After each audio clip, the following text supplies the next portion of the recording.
Ma femme se coiffait les cheveux près du lavabo quand je suis rentré du travail avec des plats à emporter et dans une humeur plutôt bonne. Soirée ciné. J'ai levé le sac. Couverture sur le canapé. Choisis n'importe quoi qui n'implique pas de cap. Elle ne s'est même pas retournée. Je ne peux pas ce soir. Les filles vont prendre un café. Des commérages, tu sais. Un sourire rapide et sec, comme si elle l'avait répété un mardi. Changement de programme. La queue de cheval est montée plus haut. Ne m'attends pas. Sa main a tremblé juste assez pour faire baver son eyeliner. C'était nouveau. Elle n'avait pas peur, elle était inquiète. Il était 8 heures. Si j'avais su où tout cela menait, j'aurais acheté un dîner différent et une serrure qui s'installait plus vite. J'ai laissé la nourriture sur la table. 10 minutes. Assieds-toi. Mange avec moi. Ça va refroidir. J'ai promis à Jeunet de l'aider à choisir des carreaux. Sa voix a étiré le mot promis. Elle a attrapé son sac, qui était déjà prêt. Tu es nerveuse, j'ai dit. Elle a ri trop vite. Pour des carreaux, s'il te plaît. Je l'ai regardé mettre des chaussures qu'elle ne portait jamais pour prendre un café, des chaussures en cuir à bout pointu. Le genre de chaussures que tu choisis quand quelqu'un va te regarder de très près. Envoie-moi un message quand tu rentreras, je lui ai dit. Pourquoi es-tu mon père maintenant? Non, je suis le gars qui a acheté le dîner. Elle a poussé la porte avec son épaule. Ne sois pas dramatique, Aaron. Le verrou a cliqué. La maison est tombée dans le silence. Comme le font les sous-sols d'église. Des chaises, des miettes, personne. J'ai mangé seul. La nourriture avait le goût de carton avec un alibi. Le premier acte a commencé là. Table de cuisine, 2 assiettes, une utilisée. Le signe était clair. Quoi qu'il en soit, j'ai commencé avec patience parce que c'est ce que font les hommes adultes avant d'arrêter de le faire. Quand elle est revenue vers minuit, j'organisais des outils dans le garage. Elle est entrée avec son téléphone face contre sa paume. Tu es réveillé, a-t-elle demandé. Je commence à travailler tôt. Je t'ai dit de ne pas m'attendre. Je t'ai dit de m'envoyer un message. J'ai oublié. Non, tu as choisi de ne pas le faire. Elle a levé les yeux au ciel. On ne peut pas commencer une dispute pour un café. Jeunet traverse une période difficile. Alors tu es son héros. Tu fais toujours ce truc condescendant. Je ne suis pas condescendant. J'enregistre des schémas. Quel schéma, a-t-elle dit, laissant son sac sur la machine à laver. Tu es ridicule. Café un mardi. Main nerveuse, habillée comme si tu allais à un entretien d'embauche. Pas de message. Tu rentres tard. Ce schéma. Elle m'a regardé avec un visage vide. C'est innocent. D'accord, alors tu peux respecter mon temps. J'ai essuyé une clé et l'ai remise à sa place. Nouvelle règle. Si tu sors tard, tu me dis où et avec qui. Un petit mot. Courtoisie. Je n'ai pas à te rendre de compte. Tu n'es pas ma colocataire, mais je ne fais pas de garde fantôme dans ma propre maison. Elle a croisé les bras. Je n'ai pas 12 ans. Alors ça devrait être facile. Elle n'a pas répondu. Elle est entrée dans la maison, les portes ont sonné, l'eau a coulé. Je me suis couché de mon côté et je lui ai laissé l'océan. Elle m'a donné le silence pendant 3 jours, le genre où chaque réponse est une demi-syllabe. J'ai gardé ma voix calme et mon emploi du temps plus clair. J'ai arrêté de chercher son épaule quand je passais. J'ai changé mon heure de gym pour les après-midi. Si elle aimait la distance, je laissais le couloir s'allonger. Le vendredi a apporté un barbecue dans le jardin de notre voisin Marc. Des gens, des hamburgers, des assiettes en carton. J'ai pensé que la lumière publique est bonne pour les couples. Elle est restée collée à son téléphone. Ses pouces, un métronome. J'étais au grill quand la femme de Marc, Rachel, m'a donné un coup de coude. Elle va bien, a demandé Rachel. Elle a l'air d'être ailleurs. Elle va bien, j'ai dit. Parce que les hommes disent ça jusqu'à ce qu'ils arrêtent de le dire. Jeunet est arrivé dans une veste de bombardier et un rire strident. Elle a serré ma femme dans ses bras comme si elle la sauvait et ne m'a pas regardé. Cela m'a dit quelque chose sur l'histoire qu'on lui avait racontée. Plus tard, près de la glacière, ma femme est venue chercher une eau pétillante. J'ai fait simple. On va bien, j'ai demandé. On va bien. Ce n'était pas la question.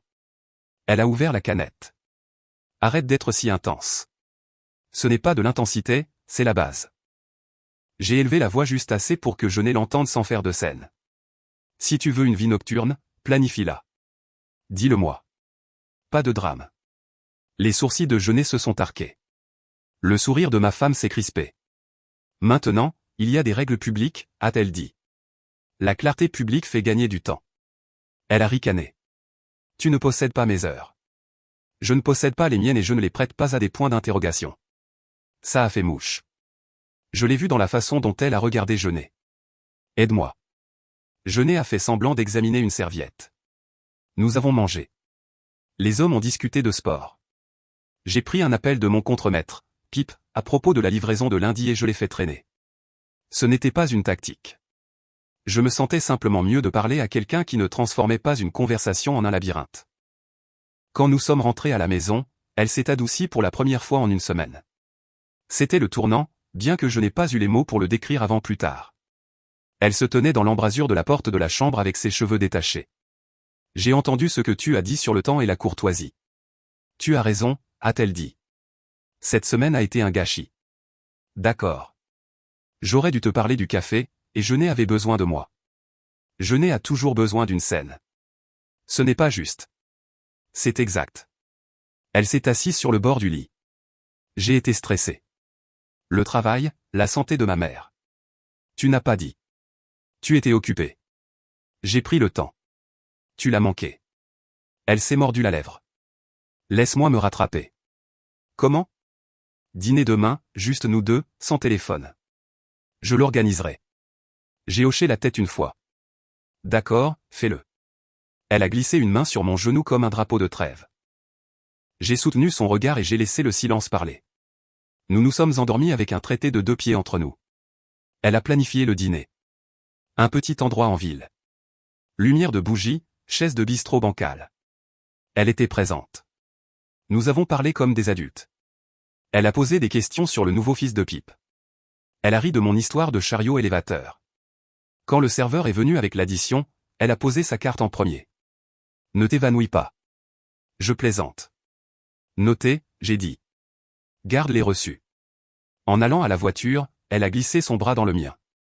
Tu vois? On va bien. Nous nous comportons mieux, j'ai répondu. Ce n'est pas la même chose. Tu as toujours besoin d'un problème. Non, j'ai besoin de respect. Elle n'a pas répondu, mais elle s'est accrochée plus fort. Dimanche après-midi, je réparais la gouttière. Elle a fait des brownies, mes préférés, et m'en a apporté un morceau sur une serviette. Illusion, première partie. Ça avait le goût d'excuse et de stratégie. Tu es mignon quand tu es silencieux, a-t-elle dit, à moitié amusée. Le silence est efficace, j'ai répondu. On entend mieux. Le lundi matin était normal. Café, gros titre, 2 adultes en pilote automatique. J'ai attrapé mon thermos et je suis parti au travail. Pip m'a demandé si j'allais regarder le match universitaire chez O'Malley mercredi. J'ai dit oui. Je n'avais dit oui à rien en semaine depuis des mois. C'était l'initiative numéro 2. Le temps m'appartenait à nouveau. Ce soir-là à la maison, elle était sur le canapé avec son ordinateur portable. Je me suis assis en face avec mes factures. Un SMS a vibré sur la table basse. Son téléphone s'est allumé. Elle l'a attrapé un instant trop tard. L'écran était face à moi pendant une seconde entière. Et, même endroit que la dernière fois. 19h30, je veux te voir. Pas de nom dans l'aperçu, juste une initiale. Elle s'est figée.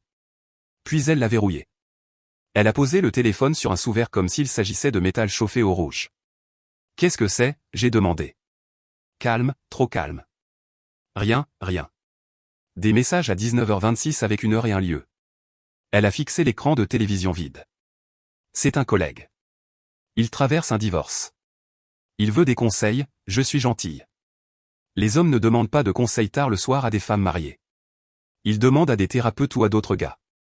Elle a pris une profonde inspiration. Ce n'est pas comme ça. Juste au moment où je dois y aller, a-t-elle dit en se levant soudainement. Elle a cherché les chaussures qu'elle avait glissées sous la table basse. Jeunet a besoin de moi. Elle est dans le pétrin. Il y a 10 minutes, tout était calme. Maintenant, il y a une urgence. S'il te plaît, ne commence pas. Je ne commence pas, j'observe. Elle a attrapé son sac. Je reviens tout de suite. Je ne me suis pas levé, je n'ai pas discuté. J'ai hoché la tête une fois comme le fait un manager. Quand la réunion est terminée, elle est partie. 10 minutes. Elles peuvent être innocentes. 10 minutes après un message. C'est de la chorégraphie. J'ai lavé ma tasse, essuyé le comptoir et fait une liste. Les listes sont des lignes d'ancrage quand les tempêtes prétendent encore être du brouillard. Premier point, rencontrer un conseiller à la banque. Deuxième, documenter ce que je contrôle.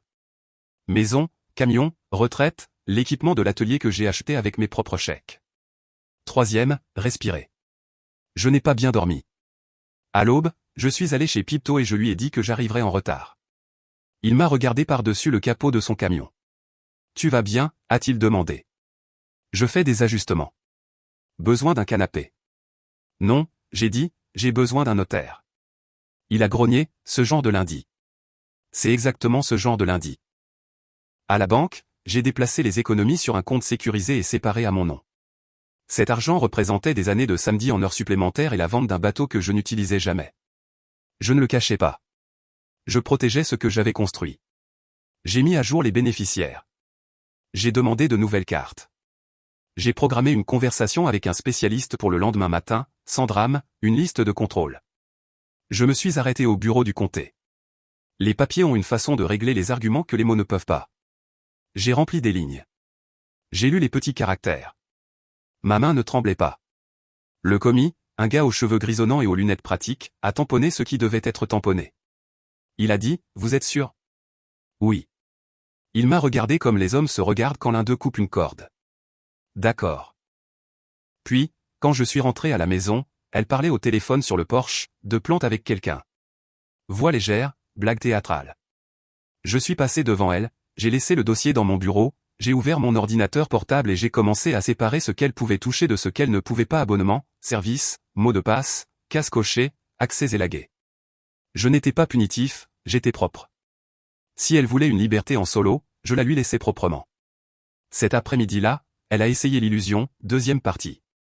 Elle a préparé un dîner complet, une salade de poulet rôti avec trop d'ingrédients, des bougies qu'elle gardait pour les fêtes.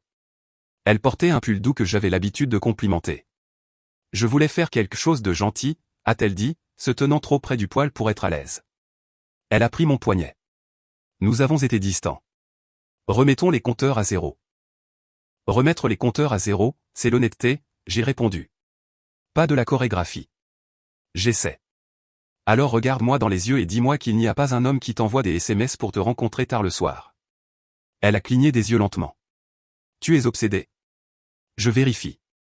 Tu contrôles? Je fixe des normes. Nous avons mangé en silence.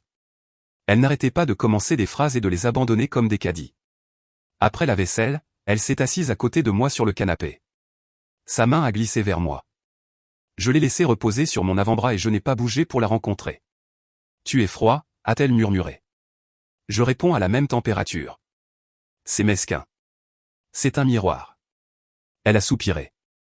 Tu peux être insupportable. Notez. Mercredi, je suis allé chez O'Malley avec Pip et Mike. Nous avons regardé le match, crié sur les tirs manqués et mangé des ailes qui avaient le goût de la liberté et des brûlures d'estomac. Mon téléphone est resté sur la table, face visible. Personne ne m'a envoyé de SMS avec un lieu. Mike m'a regardé par-dessus sa bière. Tu es plus silencieux que d'habitude, tu penses à partir ou à réparer les choses. À y mettre fin, j'ai dit. Il a hoché la tête. Il y a du calme à la fin. Quand je suis rentré à la maison était sombre. Sa voiture n'était pas dans l'allée. Je me suis assis dans la camionnette pendant 1 minute et j'ai écouté le moteur tourner au ralenti. Puis je l'ai éteint et je suis entré. Lumière, silence, un canapé qui ressemblait à un témoin. À 23h58, je l'ai appelé. Directement sur la messagerie vocale. Le petit clic efficace d'être ignoré. J'ai rappelé. Imbécile. Le genre de rejet qui dit « Je suis occupé avec quelque chose de mieux que toi ». À minuit 3, mon écran s'est allumé. Je t'appellerai quand je serai libre. Ne t'inquiète pas, j'ai écrit sans m'énerver. Je n'ai pas besoin de l'appel. Reste avec lui. La maison est fermée pour toi ce soir. J'ai bloqué le numéro. Puis je me suis levé, j'ai attrapé le dossier du bureau, je l'ai posé sur la table de la salle à manger et j'ai pris 2 valises du placard du couloir. J'ai fait ces valises proprement, de la même manière qu'on démonte un chantier pour que l'équipe suivante ne puisse pas dire qu'on a laissé un gâchis. Je n'ai pas tout pris. L'essentiel, les vêtements qu'elle porte tous les jours. J'ai mis les valises près de la porte d'entrée. Dessus, j'ai posé les documents, les lignes, les signatures, les dates. De l'ordre distillé. J'ai changé le code de la serrure. J'ai glissé la chaîne en place comme un signe de ponctuation. Puis j'ai attendu. Elle est apparue 10 minutes après le message. Des pas essoufflés sur le porche. La clé grattant contre le métal. La clé ne connaissait plus la porte. Elle a frappé. Puis elle a frappé plus fort. Aaron, ouvre la porte. Qu'est-ce que c'est? J'ai tourné le pêne dormant. Elle est entrée en courant. Elle a vu les valises, elle a vu le dossier, elle a vu la nouvelle immobilité de la maison, comme l'air avant une tempête. Ces mots sont sortis en cascade. Tu es sérieux? C'est fou. Tu ne peux pas me mettre à la porte de ma propre. J'étais dehors. J'ai fermé la maison à clé. Avec des amis, a-t-elle menti avec un visage impassible qui méritait une récompense? Des amis qui t'appellent à minuit et te demandent ton temps comme un taxi. Tu es paranoïaque. Ton téléphone n'est pas d'accord. Elle s'est fâchée. Maintenant, tu me suis. Tu lis mes messages. C'est malade, Aaron. J'ai vu un message que tu as laissé bien en vue comme un panneau d'affichage. Tu as rejeté mes appels 2 fois. Puis tu m'as dit que tu m'appellerais quand tu serais libre. Sa voix s'est brisée dans un théâtre d'indignation. Alors je ne peux pas avoir ma propre vie. Je ne peux pas avoir une conversation sans que tu me harcèles. Tu es devenu un contrôleur. Tout le monde le voit. Tout le monde qui, j'ai demandé. Jeunet, ma mère, les filles. Jeunet a besoin d'un miroir. Ta mère a besoin de paix. Et les filles ont besoin de nouveaux matériels, elle a pointé les valises. C'est de la punition émotionnelle. C'est une conséquence. Pourquoi? Pour avoir parlé à quelqu'un. Pour avoir aidé un ami. Pour être sorti et avoir craché sur ce que nous avons construit. Elle a ricané assez fort pour faire trembler ses boucles d'oreilles. Tu n'es pas un saint, Aaron. Tu travailles tard, tu sors avec les gars. Tu me regardes à peine la moitié du temps. J'étais là quand tu n'es pas venu. J'ai changé mes plans quand tu es parti. J'ai demandé du respect et tu as appelé ça du contrôle. Tu exagères. Non, j'ai dit. J'ai fini de réagir. Elle a regardé le dossier. Qu'est-ce que c'est? De la clarté, j'ai répondu. Elle l'a ouvert, a vu l'entête et s'est figée. Sa bouche a bougé, mais quelle que soit la phrase qu'elle avait préparée pour une autre vie est morte là. Tu as déposé ça demain. Tu ne m'as même pas parlé. J'ai essayé pendant des semaines. Tu as fait un marathon de café. Tu m'as pris par surprise. Tu t'es caché à la vue de tous. Elle a avalé. Tu jettes un mariage pour un SMS. Je mets fin à une performance pour un schéma. Elle a secoué la tête. Tu es heureux? Tu viens de confirmer toutes les peurs que j'avais à ton sujet. Tu es froid, tu es punitif, tu veux tout contrôler. Je veux du respect dans ma propre maison. Elle a soulevé une valise comme si elle pesait plus que du tissu. Où suis-je censé aller? Quelque part qui correspond à ton calendrier. Aaron, allez. Son ton s'est adouci comme du papier mouillé. J'ai fait une erreur. Je me suis senti seul. Tu as été distant. Je ne savais pas comment te parler. J'ai fait des erreurs. On peut arranger ça. On peut aller voir un conseiller. Non, j'ai dit. Pas de conseiller. J'ai gardé ma voix égale. Il n'y a rien à négocier. Tu as soumis ta candidature pour une autre vie. Je l'approuve. Des larmes. Enfin, réel, stratégique. Ça n'avait pas d'importance. Tu es cruel. Je suis clair. Je n'ai rien fait de physique, a-t-elle lâché comme si cela pouvait remettre le génie dans la bouteille. Je n'ai pas demandé. Alors c'est tout. Tu fermes juste la porte. Oui. Tu le regretteras. J'ai regretté de ne pas l'avoir fait plus tôt. Elle a attrapé la deuxième valise. Et la maison, les économies, tu ne peux pas. Je peux simplement protéger ce que j'ai construit. Tu peux consulter qui tu veux. Les chiffres sont ce qu'ils sont. Tu me laisses sans rien. Tu as échangé quelque chose d'inestimable contre l'attention d'un étranger. J'ai montré le dossier. Lis la page 3. C'est juste, plus juste que tes 2 dernières semaines. Tu es un monstre. Non, j'ai dit. Je suis un homme qui a appris à arrêter de discuter avec le silence. Elle m'a regardé comme les gens regardent les panneaux stop quand ils réalisent qu'ils sont réels. Puis elle a essayé une autre tactique. Du sucre versé sur du gravier. On peut s'asseoir, s'il te plaît? 10 minutes, sans téléphone. Juste nous. Tu as eu ces minutes. Tu les as dépensées. Elle a ouvert la bouche pour lancer une autre salve. J'ai levé la main. Assez. Nous sommes restés comme ça un moment. Finalement, elle a pris les valises et est sortie sur le porche. La nuit l'a avalée avec un son creux. J'ai laissé la deuxième copie du dossier sur la table, juste à l'intérieur de la porte pour moi. Puis j'ai dit la dernière chose que je lui dirai jamais en tant que mari. Tu es allé trop loin. C'est ta seule voie maintenant. Bonne chance. J'ai fermé la porte. Le nouveau code a bipé. La chaîne s'est reposée. La maison a expiré. Pas moi. Les jours suivants n'ont pas été paisibles. C'est le mensonge que les gens vendent quand ils qualifient la clarté de journée au spa. La réalité est plus bruyante. Elle a appelé depuis des numéros que je ne reconnaissais pas. Elle a utilisé le téléphone de Jeunet, celui de sa mère, une ligne bloquée qu'elle a essayé 3 fois à 3 heures du matin. J'ai laissé la messagerie vocale s'en occuper. Elle a laissé de longs messages qui commençaient par des excuses et se terminaient par des menaces. Je n'ai pas appuyé sur play pour la plupart d'entre eux. Au travail, Pip m'a regardé par-dessus un rouleau de câbles. Tu vas bien? Je suis occupé, j'ai dit. Occupé, c'est bien. Occupé, c'est contrôlé. Jeunet s'est présenté à notre clôture un après-midi comme une voisine de sitcom et a commencé sans salutation. Tu ne peux pas la mettre à la porte comme ça. Sais-tu comment ça a l'air? Les gens parlent. J'ai posé mes bras sur le dessus de la planche. Les gens parleraient si je laissais passer. Elle a le cœur brisé. Elle a des ressources. Elle retombera sur ses pieds. Tu es froid. Vous n'arrêtez pas de confondre le calme avec la froideur. Elle a ricané.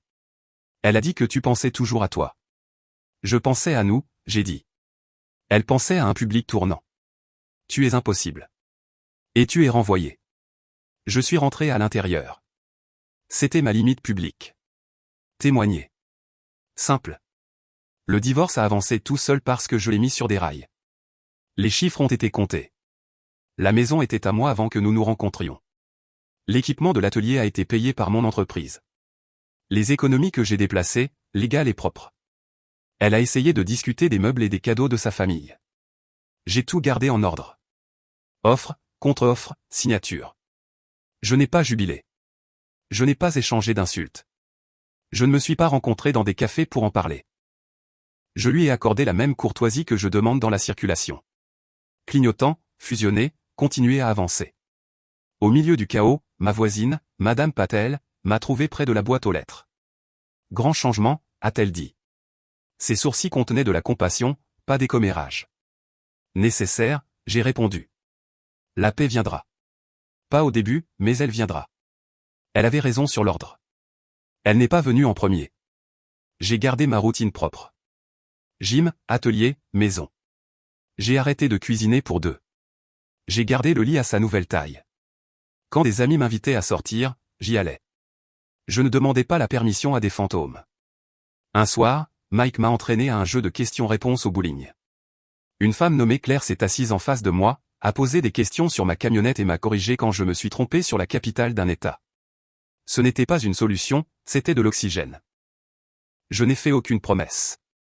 J'ai dit oui à un autre café. C'était tout. Mon ex, elle n'aimait pas le mot, mais les noms se méritent, elle n'a pas abandonné facilement. Elle a laissé des notes dans la boîte aux lettres comme si nous étions au lycée. Elle a essayé de m'acculer dans le parking du supermarché, commençant par un on peut s'il te plaît juste. Et se terminant par un tu me le dois. Je lui ai dit la même chose à chaque fois, je te dois la vérité. Tu l'as déjà. Le reste, c'est de la paperasse. Le jour où les papiers ont été finalisés, je n'ai pas fait de fête. Je suis allé au travail.